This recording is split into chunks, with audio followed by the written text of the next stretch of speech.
What's going on? What do you say there? And a beautiful day there. I just got a message for you and it just dropped in. This just in, hot off the press, fresh off the skillet, just for you. Something was on my heart to tell me, Jerome, you got to put this out there. Somebody, I don't know who needs to hear this, but golly, somebody needs to hear this, and that might be you. Now, this is not really a technique, not really a method, but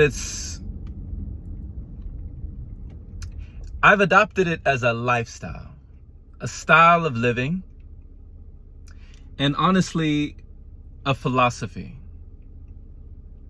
This thought process that I've adopted, this new way of thinking, has actually benefited me in so many ways, and I had no idea what it would lead to. But it has lowered my stress, it has led to success, and it has allowed me and others to be able to express even more the ways we know best. So this is something that has actually allowed me to establish, and not only establish, but to produce, to ensure, and to explore more of my personal relationships with others. It's allowed me to bond better with others. It's allowed me to prevent declines with others, even strangers. It's allowed me to develop rapport with people instantly. And it's allowed me not to break rapport with people instantly, right? As we know that, trust and these can be very fragile things, almost like paper, that when you crumple it, you can open it back up, you can write on it, but it's never the same. And you know what I mean. So it saved me so much time, so much energy, and actually a lot of headaches and a lot of heartbreaks after I started adopting this philosophy. And you say, Jerome, well, what is it? Jesus, Jerome, what is it? Right? And it is this one thing that I stopped doing. Not that I started, but something I stopped.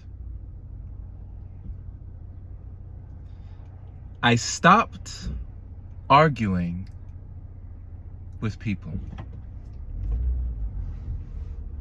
Now I'll just say it one more time, just so that it sinks in and makes sense. Follow me here. I stopped arguing with people. Now you say, Jerome, well, what does that mean? You stopped arguing? What?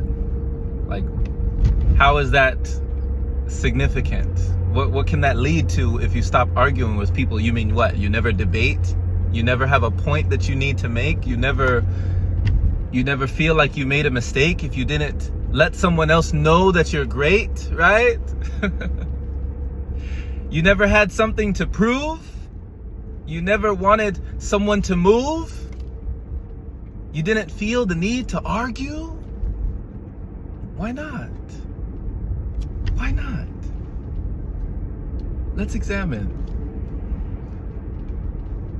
Now, when we argue with somebody, or I could say when I used to argue, because I used to argue a lot, and I would see what it got, right? And it took me a long time, actually many years, I would say even over a decade, to realize the impact it made. It took me over a decade of arguing to realize the impact it made.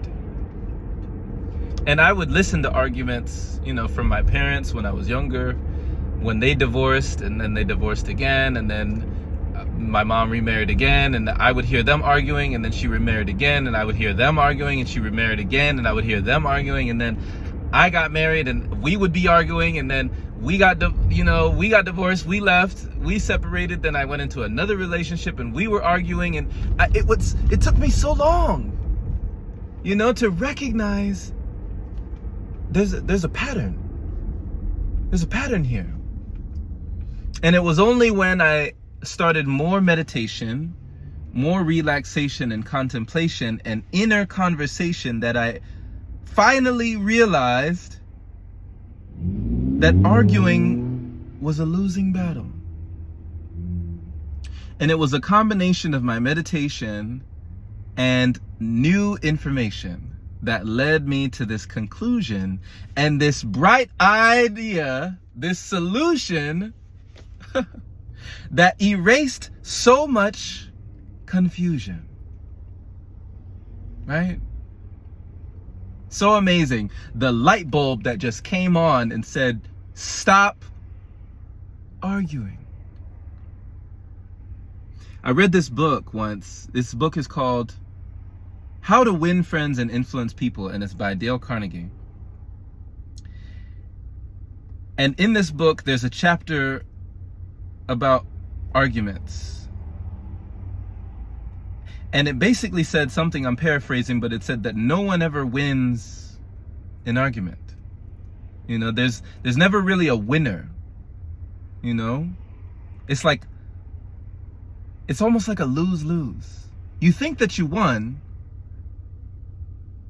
but you actually lost. You argue with somebody, you debate with somebody, you think that it's done, but there's actually cost. Because like Maya Angelou once said, people might have forgot what you said. They might have forgotten what you did, but deep down, they never quite forget how you made them feel. And when you argue and argue and argue with people, these things start to reveal. I started to see the resentment, the things and emotions that would linger whenever I pointed my finger. And I realized that I was actually the bringer of my own destruction. Thinking that an argument was a form of production, right? A form of construction between me and another person. I would say, just like my dad would say, oh no, we're not arguing, it's not arguing. I just want to know. No, I just want to, I just want you to see things my way. Right? I just want to have my say. And always wanting my say, always wanting someone to see things my way, it didn't pay. It didn't pay in the end. It didn't make them a friend, right? And it actually had the ability to suspend what might have been a more fruitful relationship.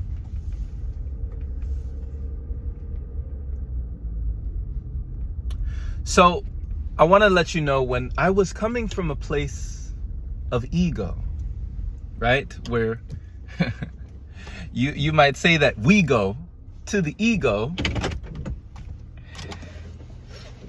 I didn't have the bird's eye view of an eagle when I came from that small place of ego. One tip that I got from Dale Carnegie's book that changed my whole life was that the one convinced against their will is of the same opinion still. Take this rhyme and say it so many times until it ingrains its way in your mind. The one convinced against their will is of the same opinion still. The one convinced against their will is of the same opinion still. The one convinced against their will is of the same opinion still. And just understanding this and not demanding this, right? It will create outstanding results. Not just, for kids, for children, but even adults. You will start to see in time, the more that you refrain, the more that you gain. And when you cease the arguing, things will never be the same. Much love.